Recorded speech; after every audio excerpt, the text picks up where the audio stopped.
নমস্কার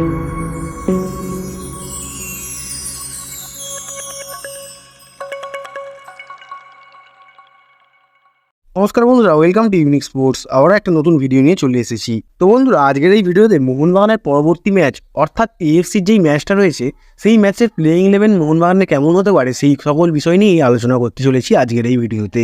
তো ভিডিওটা স্কিপ না করে পুরোটা দেখার চেষ্টা করবে। ভিডিওটা দেখলেই বুঝতে পারবে যে মোহনবাগান কেমন প্লেয়িং 11 নিয়ে ম্যাচগুলো খেলতে চলেছে। তো বন্ধুরা, তোমাদের প্রথমেই জানিয়ে রাখি যে মোহনবাগানের পরবর্তী ম্যাচ রয়েছে 18ই সেপ্টেম্বর অর্থাৎ বুধবার দিন। আর সেই ম্যাচটা রয়েছে হলো এফসি রাফসানের বিরুদ্ধে। আর সেই ম্যাচটা সল্টলেক স্টেডিয়ামে সন্ধ্যা 7:30 থেকে লাইভ হতে চলেছে। আর বন্ধুরা, তোমরা সেই ম্যাচটা কোথায় লাইভ দেখতে পাবে সেটা নিয়ে একটা পার্সোনাল বড় ভিডিও বানিয়ে তোমাদেরকে জানিয়ে দেবো। আর তো বন্ধুরা, সবার প্রথমে তোমাদের বলে রাখি, তোমরা তাছাড়াও নিশ্চয়ই জানবে যে এএফসিতে প্রত্যেকটা টিম 6টা করে বিদেশি প্লেয়ার খেলাতে পারে। বন্ধুরা, তোমাদের বলে রাখি যে মোহনবাগান হয়তো 6টা বিদেশি প্লেয়ারই খেলাবে। তার মূল কারণটা হচ্ছে মোহনবাগানের ডিফেন্সটা যেহেতু একটু কমজোর রয়েছে, সেহেতু মোহনবাগান তাদের ডিফেন্সে বিশেষ করে ফোকাস দেবে এএফসি ম্যাচগুলোতে। তো বন্ধুরা, মোহনবাগানের কিন্তু এই ম্যাচটা খুবই গুরুত্বপূর্ণ একটা ম্যাচ হতে চলেছে। যদি মোহনবাগান দল এই ম্যাচটা জিততে পারে তাহলে তারা পরবর্তী রাউন্ডের জন্য এগিয়ে যাবে। আর সবচেয়ে বড় কথা হচ্ছে, প্রথম ম্যাচটা মোহনবাগানের পড়েছে এফসি রাফসানের বিরুদ্ধে। আর এই টিমটাই কিন্তু মোহনবাগানের যে কোনো টিমের সাথে খেলা রয়েছে সেই সকল টিমগুলোর থেকে কমজোর, অর্থাৎ ভালো টিম বাট অন্যান্য টিমগুলোর থেকে কিন্তু মোটামুটি। তো মোহনবাগান চেষ্টা করবে যে প্রথম ম্যাচে জিতেই এফসি পরবর্তী রাউন্ডে। তো বন্ধুরা, বলে রাখি এই টিমটা হলো অর্থাৎ এফসি রাফসান টিমটা হলো তাজিকিস্তানের একটা টিম। আর এই টিমের প্লেয়ারগুলো মূলত গায়ের জোরেই খেলবে বলে মনে হয়, কারণ ওই দিকের প্লেয়াররা বিশেষত গায়ের জোরেই খেলে।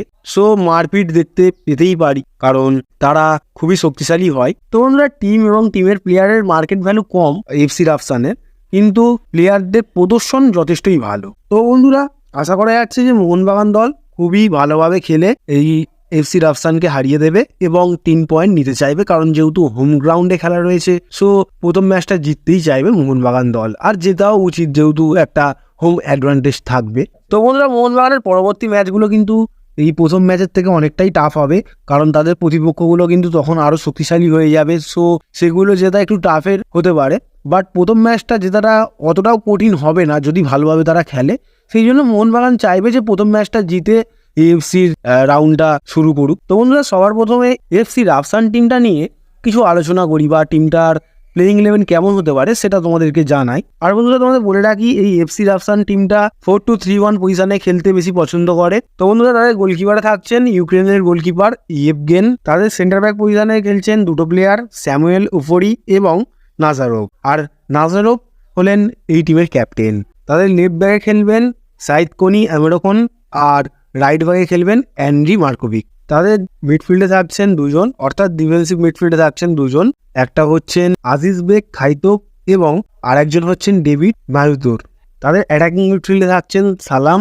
তাদের রাইট উইং দিয়ে খেলবেন মুকাম্মাদজন রাকিমভ এবং লেফট উইং দিয়ে খেলবেন মুরোডভ, এবং সবশেষ স্ট্রাইকার পজিশনে খেলবেন কোজো ম্যাটিক। তো বন্ধুরা, সবার প্রথমে তোমাদের বলে রাখি যে উচ্চারণগুলো ভুলভাল হতে পারে, কারণ এই সকল নামগুলো উচ্চারণ করতে গিয়ে আমাকে 3-4বার রিটেক নিতে হয়েছে, এতই কঠিন নাম। তো এটা নিয়ে একটুখানি মানিয়ে নিও। তো এবারে তোমাদেরকে মোহনবাগানের প্লেয়িং 11 কেমন হতে পারে সেই নিয়ে কিছু কথা বলি, বা প্লেয়িং 11টা পুরোপুরি তোমাদেরকে জানাই কেমন হতে পারে। তো বন্ধুরা, সবার প্রথমে তোমাদেরকে জানাই যে নুনো রেইস বলে একটা প্লেয়ারকে মোহনবাগান দল সাইন করিয়েছে, তোমরা সেটা জানবে। আর সেই প্লেয়ারটি যদি চলেও আসে এই কদিনের মধ্যে, তবুও তাকে প্রথম ম্যাচে মোহনবাগান নামাবে না, কারণ তাকে প্র্যাকটিসের সময় দিতে হবে, তারপরে তাকে ম্যাচে নামাবে।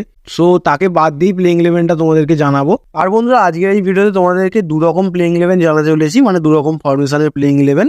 তো প্রথম ফরমেশনটা হচ্ছে 3-5-2। এই ফরমেশনটাই মোহনবাগান যতদূর সম্ভব খেলবে, কারণ প্রত্যেকটা ম্যাচে খেলেই আসছে।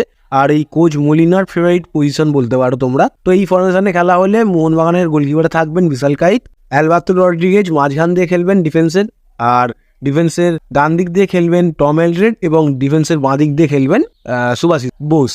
অর্থাৎ 3টে সেন্টার ব্যাক থাকছেনই, আর তাদের উপরই কিন্তু মেন ভরসাটা থাকবে, কারণ 3-এর ডিফেন্স। তো তাদের মধ্যে ভালো কোঅর্ডিনেশন করতে হবে, ভালো কম্বিনেশন রাখতে হবে যাতে বল না ঢুকে যায় বেশি। আমার মতে এই ম্যাচে প্রথম থেকেই দীপক টাংরিকে ডিফেন্সিভ মিডফিল্ডে খেলানো উচিত, কারণ সামনের প্রতিপক্ষ যেহেতু একটু হাতাহাতি মারামারি করতে পারে।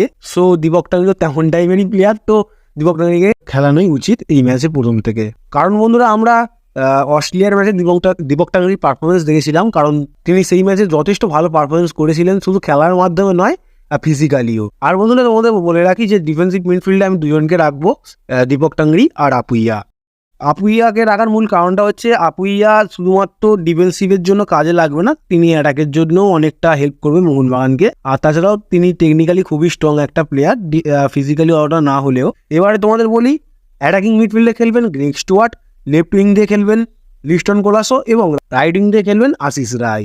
আর বন্ধুরা সরি, একটা ভুল হয়ে গেছে, যে এই দুটো যেই প্লেয়ার রয়েছে লেফট উইং রাইট উইং, অর্থাৎ লিস্টন আর আশিস রায়, এরা দুজনে কিন্তু উইং ব্যাক খেলবে। আর সবশেষ স্ট্রাইকার পজিশনে খেলবেন দুজন, জেসন কামিন্স আর দিমিত্রি পেত্রাতস। তো বন্ধুরা এবারে ভাববে যে জেমি ম্যাকলারেন কি নামবে নাই বড় ম্যাচে। তো সবার প্রথমে বলে রাখি, জেমি ম্যাকলারেন এখনো ফিট হয়েছে কিনা সেই সকল বিষয় নিয়ে কোনো কথা এখনো জানতে পারিনি। যদি কিছু জানতে পারি তো সেটা জানাবো। আপাতত যদি তিনি খেলেন, সো জেসন কামিন্সের জায়গায় তিনি খেলতে পারেন, বাট দিমিত্রি তো থাকবেই বলে মনে হচ্ছে। আর বন্ধুরা আমার মতে মোহনবাগানকে এই সামনের ম্যাচে 4-2-3-1 ফরমেশনে যাওয়া উচিত, কারণ সামনের টিমটাও ভালো টিম, আর যেহেতু এফসির মতো একটা বড় স্টেজের ম্যাচ হতে চলেছে, সো কোনো কিছু রিস্ক নিয়ে যাওয়া উচিত নয়। তো 4-2-3-1 ফরমেশনে গোলকিপারে তো মিশেল কাইদি থাকছেন, চারের ডিফেন্স মানে দুটো সেন্টার ব্যাক, একজন হচ্ছেন অ্যালবার্তো রড্রিগেজ আর একজন টম এলড্রেড, লেফট ব্যাকে খেলবেন সুভাশিস বোস আর রাইট ব্যাকে খেলবেন আশিস রায়।